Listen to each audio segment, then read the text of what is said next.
the second of the three modules, sessions, if you like to call them, and the conversation continues. And if you haven't heard the first one, make sure you hear the first one. So we have Stacy and Chandni here with me, continuing the conversation.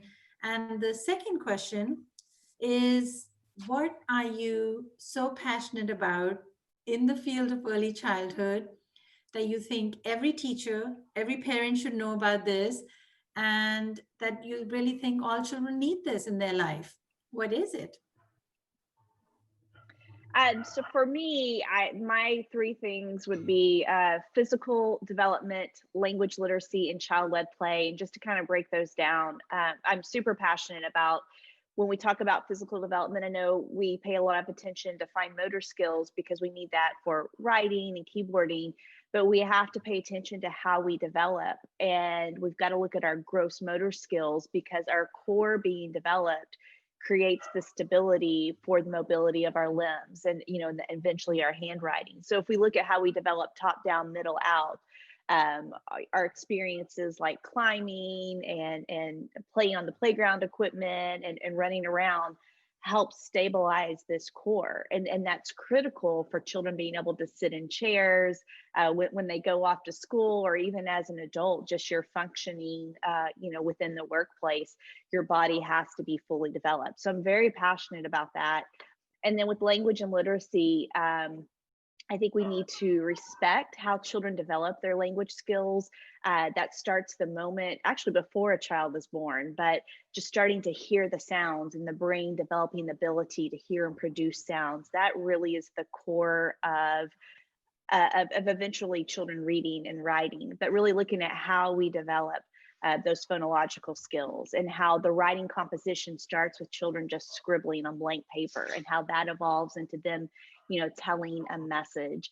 And then just child-led play. And I think that a lot of the core things that we want children to know, they can truly develop through child-led play. And, you know, over here, a lot of our schools have gotten rid of worksheets and flashcards, and that's wonderful. And they've been replaced with hands-on experiences.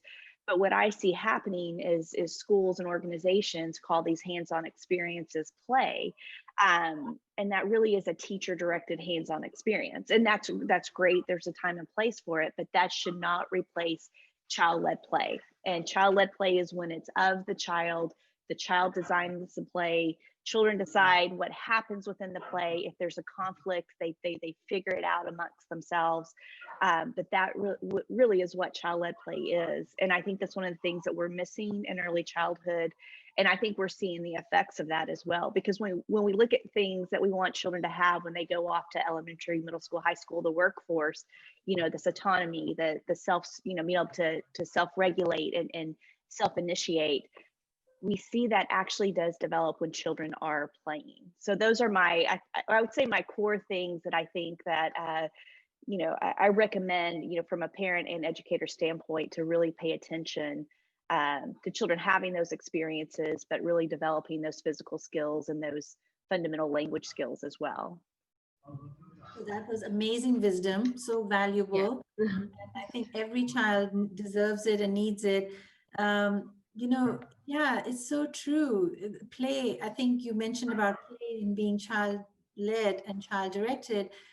When adults enter play, it never is the same. Because when children are playing, no matter how much childlike we can pretend to be and enter the play, the dynamics change. Because when children are playing, there's specific roles and responsibilities within them, and adults can't do it. And yes, so child-led, child-directed is so valuable, so valuable. And thank you for mentioning the gross motor, which is a foundation for future fine motor, and language and literacy, how naturally it can come. It doesn't have to be forced down. Thank you. That was amazing. Chandni, what do you think all children need?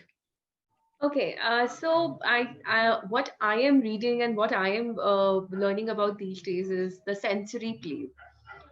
So we see a lot of aversions kids are holding these days with regards to the dirt. So which is coming down in the eating patterns. So they don't want to dip their fingers into dal, the seed, the pulses which we eat in India. They don't want to dip their fingers in that. In my homeschool only, I see a lot of kids, who are so reluctant on playing with the dirt. They get that yucky feeling that no, no, no, no, I don't want to touch this, I don't want to touch that, and I want to be into the room. I see some kids, some children who are not even ready to walk on the grass. So that that makes my heart really go sink.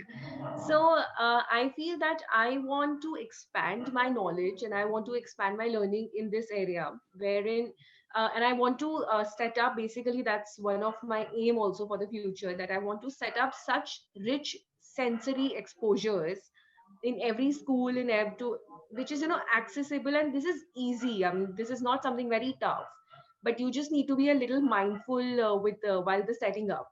So I want to expand my. I'm not a very old not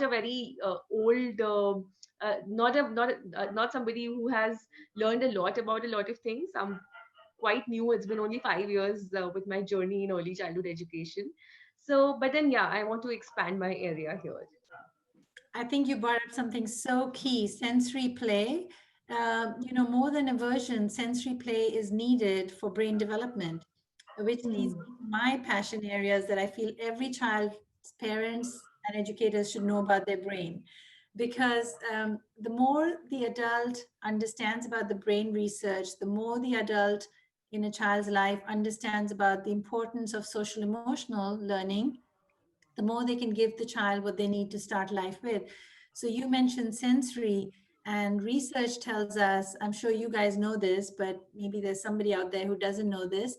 Research tells us that when we do activities, where children do activities where three or more senses are activated, so if I can see something, I can touch something, I can smell something, if three or more senses are activated, I'm making neuron connections. I'm firing up the brain.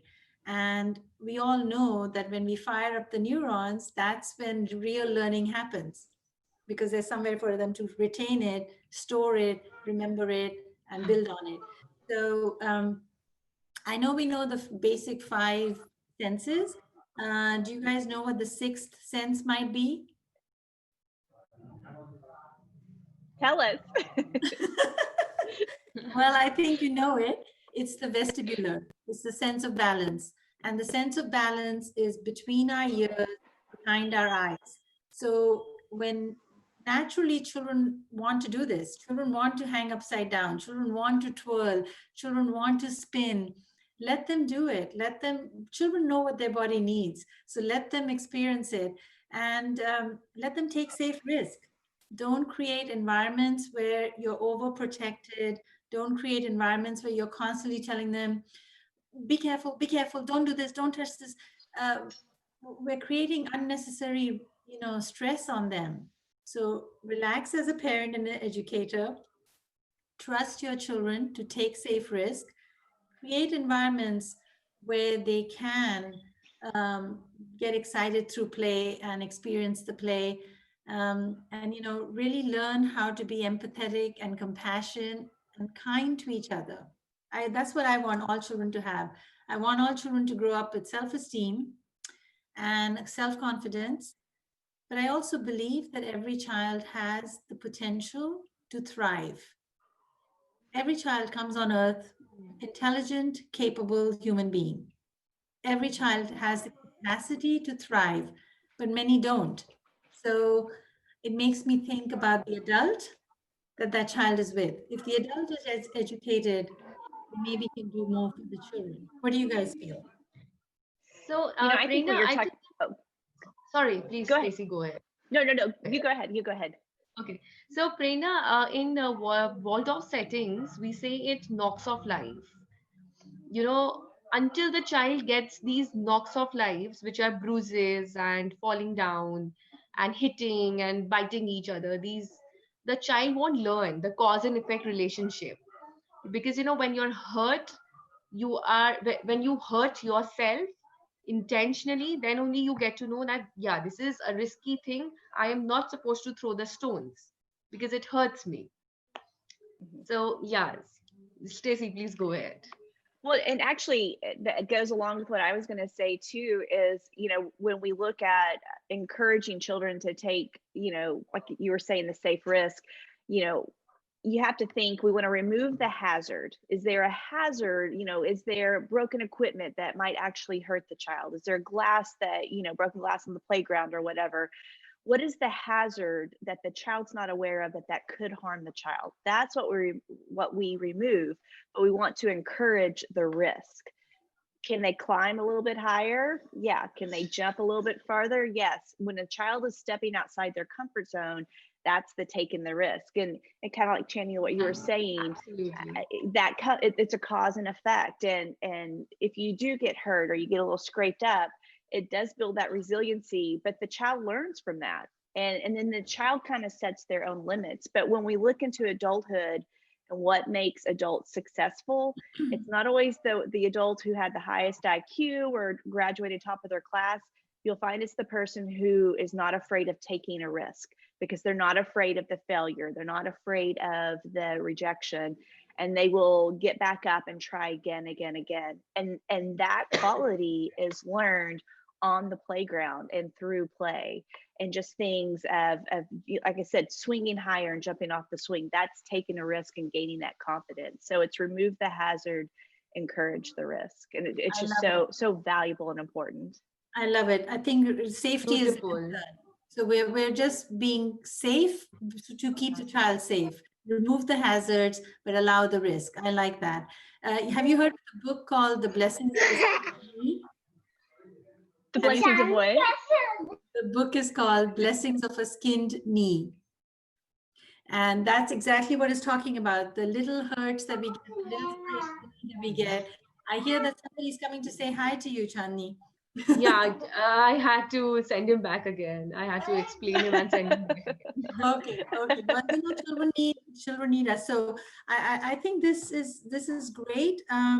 So yes, encourage resilience, grit, and tenacity in our young children. And the only way they can get these qualities is if we allow them to take safe risk and allow them to experience emotions and experience failure. It's all part of it. It's all part of growing up. So we don't need to protect them too much. So this ends our second segment. And make sure you come back for the third one, because we are still wrapping up some really good information. And so here we go with wrapping up our second one.